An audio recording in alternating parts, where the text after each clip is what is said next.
Another week and different focus for our Inside the Hawks podcast here on St. Joseph's All Access, SJUHawks.com. Matt Martucci, pleased to be joined by Atlantic 10 Commissioner Bernadette McGlade here on Atlantic 10 Media Day at the Barclays Center in Brooklyn, New York.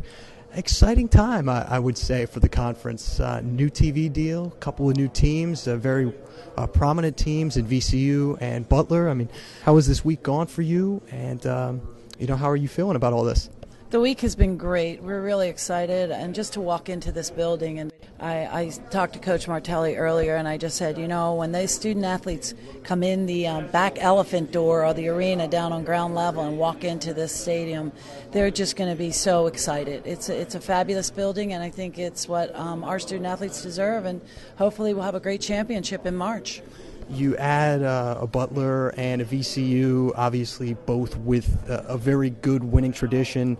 I think, a couple Final Fours, between them speak for themselves. What else, I guess, really factored into the decision when you look at adding a couple of programs like that, a couple of athletic programs as a whole? Well, when we take a new member in the league, we don't just look at their athletics, obviously, their academic reputation, their location, if it's in the geographic footprint, the leadership that they have in place, and if they're a good match overall for the league. So certainly Butler and VCU were great matches for many, many reasons. And once we received notice that Temple would be moving into another league, we knew that it was time to start to think seriously about new members, and we're just extremely happy that they're a part of the A-10 family at this point.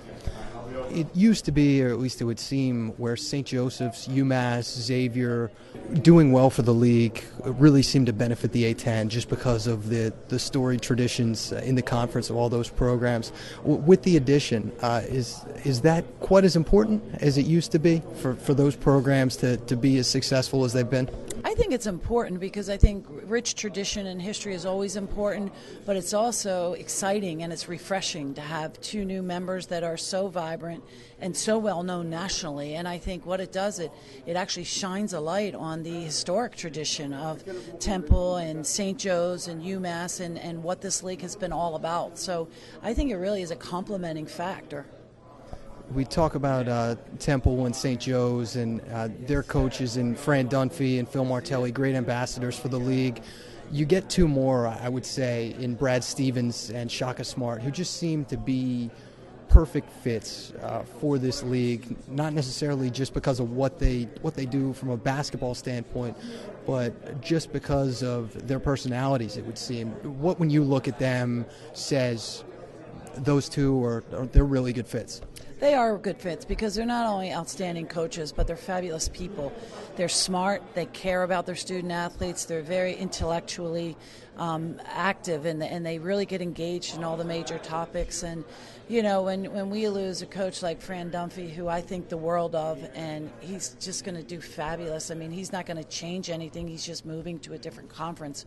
But I think that Shaka and Brad Stevens and even Chris Mooney and the younger coaches that we have, they are so much more complete individuals because they have so much more going in. They're involved in their communities and in charity events, and they really get it. They get the big picture, and I think it's what the A-10 is all about. We're about inclusion and getting the big picture.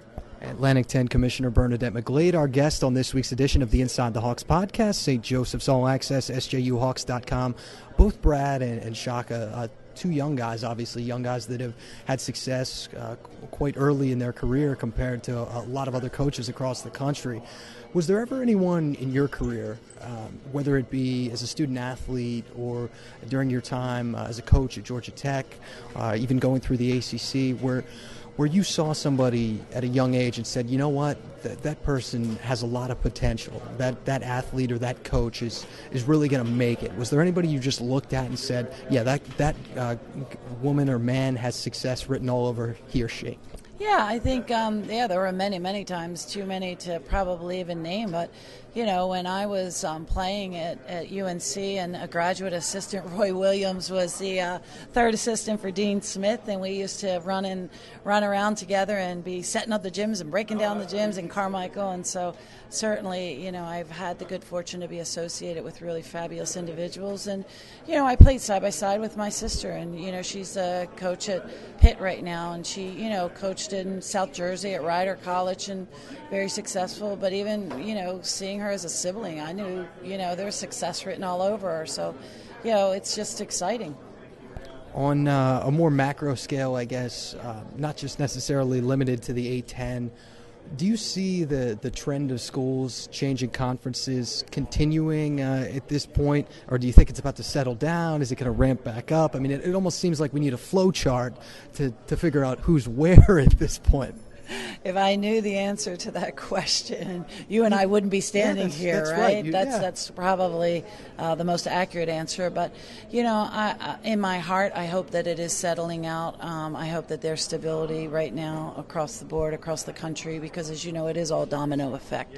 But at the same time, I can't say that I know for sure.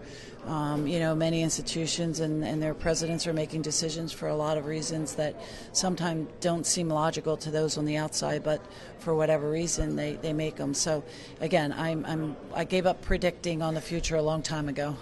Well, I'm going to make you look into your crystal ball here one more time. As far as the future of the league in the next few years, where would you like to see the Atlantic 10 in about 4 or 5 years, if we're looking at it? What are the plans in the works? Obviously, you could speak to the new TV deal that just happened, and I'll congratulate you on that before that happens. 8 years now for NBC, CBS, ESPN, obviously very exciting.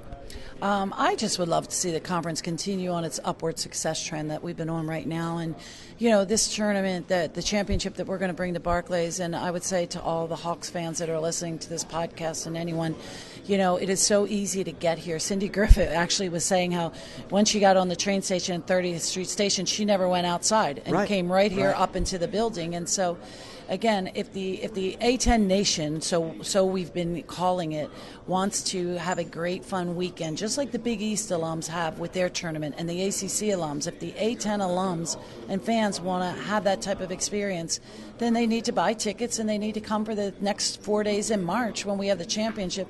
And circle those days on your calendar for the next 5 years and say, you know what, this is the weekend we're going to New York.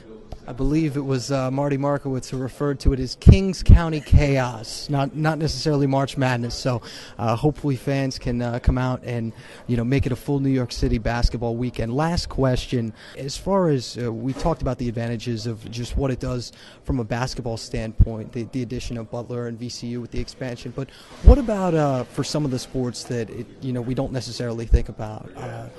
Like men's soccer or field hockey, some of the I guess I don't want to say lesser known, but lower revenue sports, advantages and I guess drawbacks of both.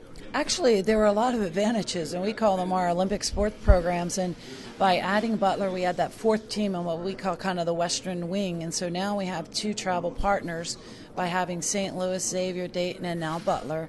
And then by adding VCU, we have the second team in the Richmond market. So again, you can send 2 teams in, and they play. VCU one on Friday night and Richmond on Sunday, and you flip-flop the opponent. So for the Olympic sports of soccer and volleyball, etc., it really, in many respects, is going to enhance our conference scheduling for them because neither of those schools are outliers.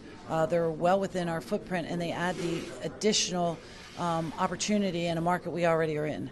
Well, Commissioner, we appreciate the time, as usual, and we look forward to seeing you in March. Obviously a very exciting time for the conference, and we thank you for a few minutes. Thanks. I look forward to being up there for regular season games, too. I love coming to Philly.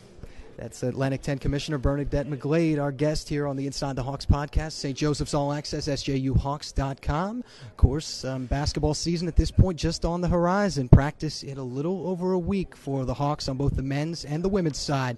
And looking forward to counting down to the start of the season with you. For St. Joseph's All Access, I'm Matt Martucci. This is the Inside the Hawks podcast. We talk to you next week, Hawk fans.